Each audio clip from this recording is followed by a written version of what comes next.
Salut à tous, moi c'est Harikool, ça fait plus de 3 ans que j'ai quitté la France. Depuis, j'ai fait plus de 10 pays et je vous partage mon expérience. La vidéo sur les 5 avantages et 5 inconvénients en Algérie date maintenant d'1 an. Ça fait longtemps que vous m'avez demandé d'en faire d'autres. Et aujourd'hui, je vais vous faire une vidéo sur les 5 avantages et les 5 inconvénients de vivre en Turquie. Encore une fois, cette vidéo a pour but de vous aider et vous encourager à choisir le meilleur pays pour vous. Sans plus tarder, commençons par le premier avantage, la localisation. Depuis Istanbul, vous pouvez voyager partout dans le monde à moindre coût. Vous n'êtes pas loin de l'Europe, donc proche de votre famille. Numéro 2, la religion. Malgré que la Turquie soit un pays laïque, la majorité des habitants sont musulmans. Vous avez donc des mosquées un peu partout et vous trouverez du halal dans quasiment tous les restaurants. Numéro 3, les paysages. La Turquie reste un très beau pays. Vous avez la mer, la montagne et tout comme en France, il y a les 4 saisons. Numéro 4, la vie y est quand même moins chère qu'en Europe. En fonction de vos quartiers, vous paierez moins cher votre loyer. En fonction des restaurants, ça sera moins cher que de manger dehors en Europe et vos courses vous coûteront moins cher. Numéro 5, la Turquie reste un pays très développé. Les infrastructures y sont développées et propres. Vous avez de grands aéroports, de belles routes, des transports en commun, beaucoup de taxis. Vous pouvez également y voyager par voie maritime et vous y trouverez quand même pas mal d'offres d'emploi. Passons maintenant aux inconvénients. L'inconvénient numéro 1, pour moi, c'est la religion.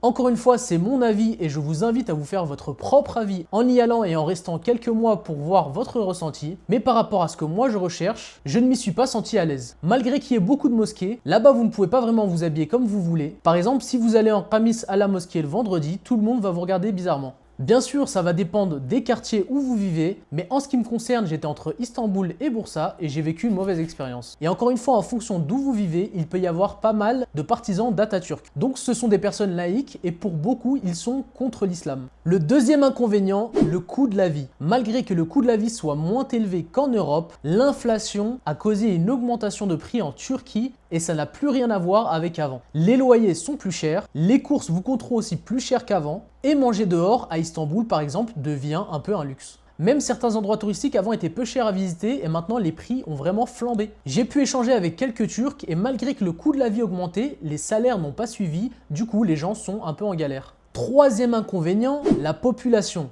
Bien sûr, je ne fais pas une généralité, mais je vous parle encore une fois de ma propre expérience. Tous les Turcs ne sont pas comme ça, il y en a certains qui sont accueillants, mais par rapport à ce que moi j'ai vécu, dans l'endroit où j'étais, j'y suis resté plusieurs mois, j'allais prier à la même mosquée, mais j'ai dû faire face à très peu de sourires, j'ai dû essuyer plusieurs regards de travers dans les rues, du coup je m'y sentais pas vraiment à ma place. Mais encore une fois, ça peut paraître normal. J'ai cru comprendre que les Turcs en avaient marre avec certains afflux migratoires, même c'est raciste dans tous les cas. Inconvénient numéro 4, les transports. Alors comme je vous ai dit, vous pouvez vous déplacer par voie maritime, il y a énormément de taxis, d'ailleurs c'est le moyen de transport le plus développé en Turquie. Mais malheureusement, si vous êtes en dehors des grandes villes comme je l'étais, ça va être très compliqué de vous déplacer si vous n'avez pas de véhicule.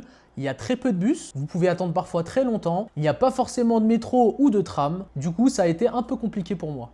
Dernier inconvénient, inconvénient numéro 5, la langue. Si vous êtes en Turquie, le turc est indispensable. Il y a très peu de Turcs, même dans les grandes villes, qui parlent anglais ou bien une autre langue. Du coup, pour vous faire comprendre, ça va être très compliqué. Ça sera à vous, si vous voulez rester dans le pays, d'apprendre la langue. Du coup, ça fait partie des choses qui m'ont motivé à ne pas rester là-bas, pas le fait de ne pas apprendre le turc, mais quand il est venu pour moi le temps de renouveler mon visa, j'ai vu les démarches qu'il y avait à faire et tous les documents administratifs étaient en turc. Mais ne vous inquiétez pas, ceux qui veulent vraiment s'installer en Turquie, vous avez des traducteurs et des moyens de vous en sortir. N'hésitez pas à liker la vidéo, à mettre un commentaire pour me dire ce que vous en avez pensé et si vous avez déjà été là-bas, quels sont pour vous les avantages et les inconvénients. Encore une fois, cette vidéo n'a pas pour but de critiquer le pays, la Turquie est un très beau pays et j'aime le peuple turc. L'objectif est de vous donner une idée sur ce pays, mais encore une fois, moi je suis partisan d'aller sur place et de vous faire votre avis de vos propres yeux. N'hésite pas à me suivre sur mes réseaux sociaux, je partage du contenu sur tous les pays que je visite.